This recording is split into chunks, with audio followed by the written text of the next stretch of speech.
हाँ तो बच्चे आप सभी लोग अपनी तैयारी बहुत ज़बरदस्त तरीके से कर रहे होंगे, लेकिन तैयारी में छोटी छोटी कमियां हैं जिसकी वजह से आपका नंबर कट सकता है। वीडियो में एंड तक बने रहना, मैं आपको दिखाता हूँ कि आप गलती कहाँ करते हैं। बच्चे कहते हैं कि सर हम तो पूरा तैयार करके गए थे बट और पूरा लिख के भी आए, लेकिन मेरा रिजल्ट आया तो मेरा गड़बड़ हो गया। सर कैसे, मैं तो पूरा लिख के आया था। तो बच्चे आप छोटी छोटी गलतियां ये करते हैं। जैसे आप सभी को पता है बच्चे, आई होप क्लास स्टार्ट करने से पहले बच्चे मुझे ये पूरा उम्मीद है कि आप सभी लोगों ने सेंट्रल आइडिया एटलीस्ट सारा तैयार कर लिया होगा, और उसके बाद में और पोयम भी 4 लाइन का आता है वो भी आप लोगों ने तैयार कर लिया होगा। तो इसमें हम बच्चे आपको ये सिखाने वाले हैं कि सेंट्रल आइडिया कैसे लिखें और पोयम कौन सा पूछा जाएगा इस बार। ठीक है, चलिए। अच्छा, सेंट्रल आइडिया कौन सा बच्चे, पोयम तो आप कोई सा भी लिख सकते हैं, सेंट्रल आइडिया कौन सा पूछा जाएगा इस बार। ठीक है बच्चे, चलिए। हाँ ध्यान देना, डस्ट ऑफ स्नो, जैसे क्या है डस्ट ऑफ स्नो, अब मान लिया जाए इसका सेंट्रल आइडिया बच्चे कंफर्म है कि आता ही आता है। डस्ट ऑफ स्नो कुछ ऐसे हैं, अभी मैं बताता चलूंगा कि कौन कौन सा आपको पढ़ना है। बट सबसे पहले मैं मिस्टेक बताऊं बच्चे, आपकी गलती क्या है। अब ये आता तो 3 नंबर का है, बट मिस्टेक ये करते हैं कि दे देगा कि डस्ट ऑफ स्नो का सेंट्रल आइडिया लिखो। आप गलती ये करते हैं, डायरेक्ट यही सेंट्रल आइडिया लिख के चले आते हैं कि the poem expresses the significance of small things in changing one's attitude. ये सब आई होप आप लोगों ने पढ़ लिया होगा। सेंट्रल आइडिया तो आप लोगों ने हाफ ईयरली एग्जाम में ही सारा तैयार कर लिया होगा। तो the poem expresses the significance of small things in changing one's attitude, ये सब कुछ तैयार है, मुझे पता है ना, मैंने फिर भी लिख दिया है आपके लिए कि अगर ना पता हो तो बच्चे मैं हट जा रहा हूँ, एक बार स्क्रीनशॉट ले लेना, पढ़ लेना, बिल्कुल इजी लैंग्वेज में मैंने बनाया है। तो ये आप तो लिख के चले आते हैं, ये बच्चे 3 नंबर का आता है। कितने नंबर का आता है, 3 नंबर का आता है।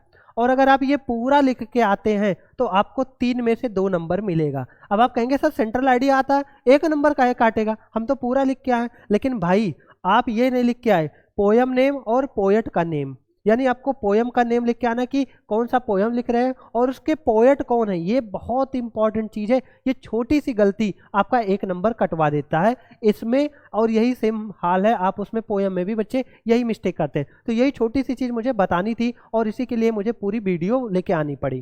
ठीक है बच्चे, और देखो पोयम नेम ऐसा लिख दो या आप ऐसे लिख दो the poem dust of snow, the poet Robert Frost, ऐसे भी आप लिख सकते हो। तो इस तरह से इसका सेंट्रल आइडिया ये लिखने का बच्चे बेस्ट तरीका है। ये काम आपको हर हाल में करना है, उसके बाद आपको अपनी सेंट्रल आइडिया लिखनी होती है। ठीक है, ऐसे ध्यान देना। कहेगा 4 लाइन पोयम लिख के आना। अब बताना बच्चे, ईमानदारी से बताना, ये वाला सभी लोग तैयार क्यों ना, the way a crow shook down on me the dust of snow from a hemlock tree. मुझे पता है बच्चा बच्चा सबसे पहले इसको तैयार किया होगा। तुम्हें लगता है एग्जामिनर इतना बेवकूफ़ है कि तुम इतना लिख के आए, अब तुम ये उठा के गए यही पेस्ट कर दिए उसमें कि आएगा कि 4 लाइन का पोयम लिखो, है ना, right 4 line poem of any, है ना, कुछ किसी भी टॉपिक पे दे देगा कि आपका जो मन हो लिखो। बस आप उसमें से यानी कि जो आपका वो है पेपर, उसमें से आप कहीं से कॉपी ना करो। अब आप क्या कर रहे हैं कि यही वाला गए छाप दे, तो भाई एग्जामिनर को कैसे पता चलेगा कि ये कौन सा चैप्टर है, तुमने कौन से चैप्टर का पोयम लिखा है और इसके पोएट कौन है। तो बच्चे अब ये है 3 नंबर का और आपको केवल कितना मिलेगा, 2 नंबर मिलेगा। आएगा समझ में। तो इस वजह से पोयम का नेम और पोएट का नेम, चाहे आप सेंट्रल आइडिया लिख रहे हो चाहे आप पोयम लिख रहे हो, बच्चे ये एक काम कर दो, मेरा वादा है आपको फुल में से फुल मार्क्स मिलेंगे। नहीं जो आपका 100 में से 98 आता है बच्चे, 97 आता है, मेरे बहुत सारे बच्चों का ऐसे आया है। तो वो स्टार्टिंग में जैसे ये मिस्टेक करते थे, वो ये मिस्टेक कई बार बच्चों को मैंने बताया भी, लेकिन कुछ बच्चे होते हैं ना कि एडवांस अपने आप को समझते हैं, ये सारी चीज़ करते ही नहीं है। तो बच्चे ये समझ लेना कि ये काम करना है, पोयम का नेम पोएट का नेम, अगर आप सेंट्रल आइडिया लिख रहे हैं तो, पोयम लिख रहे हैं तो, ये करके आएंगे।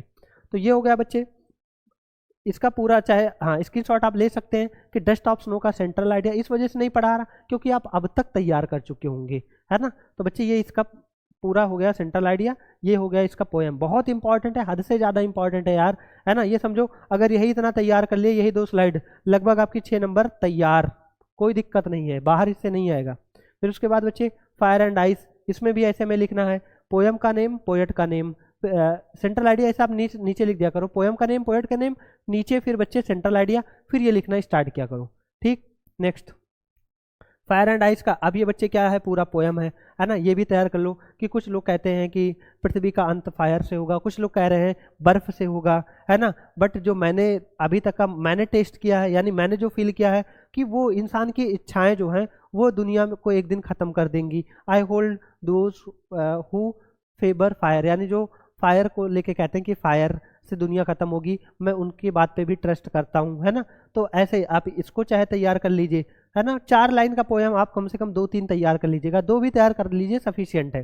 तो इसमें भी बच्चे आपको पोयम और पोएट का नेम लिखना है। फिर हाँ, ये सेंट्रल आइडिया पोएम होगा। फिर टाइगर इन द जू, बच्चे ये भी बहुत इंपॉर्टेंट है ना, इसके भी आने की संभावनाएं बहुत ज़्यादा रहती हैं।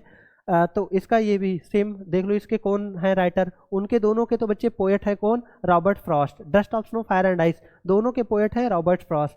But A tiger in the zoo का बच्चे क्या हो जाएगा, जॉर्ज लेस्ली नॉरिस, ये याद रखना, ठीक है, प्लस ये। चलिए, ए टाइगर इन द जू का बच्चे ये क्या है, 4 लाइन का पोयम है। क्लियर, देख लो सब फटाफट, देख लो, स्क्रीनशॉट ले लो, पढ़ना हो एक बार सरसरी निगाह से पढ़ लेना। बस ये समझ लो रट्टा इसमें मारना है, कोई इसमें ये नहीं कि पूरा मैं तो तुम्हें पूरा पोयम समझाने लग जाऊं। आना है 4 लाइन का पोयम, तुम्हें मैं पूरी कहानी समझाने लग जाऊं, क्या मतलब है भाई, ठीक है। इतना तो तुम रट ही सकते हो। कह दो सर इंग्लिश में यही तो बढ़िया है कि ये चीज़ पता रहता है। बच्चे ये बहुत ज़्यादा इंपॉर्टेंट है, अमेंडा बहुत बहुत बहुत इंपॉर्टेंट है, ठीक है। और dust of snow fire and ice इसमें भी लगा दूं, नहीं तो तुम कहोगे सर स्टार नहीं लगाए हो, हम आपसे गुस्सा हैं, हम नहीं पढ़ेंगे। लो लगा दिया बच्चे, लो इसमें भी लगा दिया स्टार, है ना बच्चे, लो हर तरफ स्टार ही स्टार है, ठीक है। इंपॉर्टेंट, मोस्ट इंपॉर्टेंट, ये जितना लेके आया हूँ बच्चे सारे के सारे मोस्ट इंपॉर्टेंट है ना, स्टार लगा दिया, है ना, मतलब इसके बाहर जाने का कोई चांस नहीं है बच्चे। क्लियर, चलिए। तो dust of snow fire and ice, A tiger in the zoo, सारा सब कुछ आपने देख लिया कि किस तरह से लिखना है, कैसे पोयम कौन सा लिखना है, कैसे लाइन लिखना है ना, कैसे पोयम और पोएट का नेम लिखना है। ऐसे अमेंडा के बारे में भी सेम चीज़ मैंने सब कुछ पूरा तैयार कर दिया। बस 3 नंबर का आपका सेंट्रल आइडिया और 3 नंबर का बच्चे क्या आएगा, आप कहेंगे सर पोयम आएगा।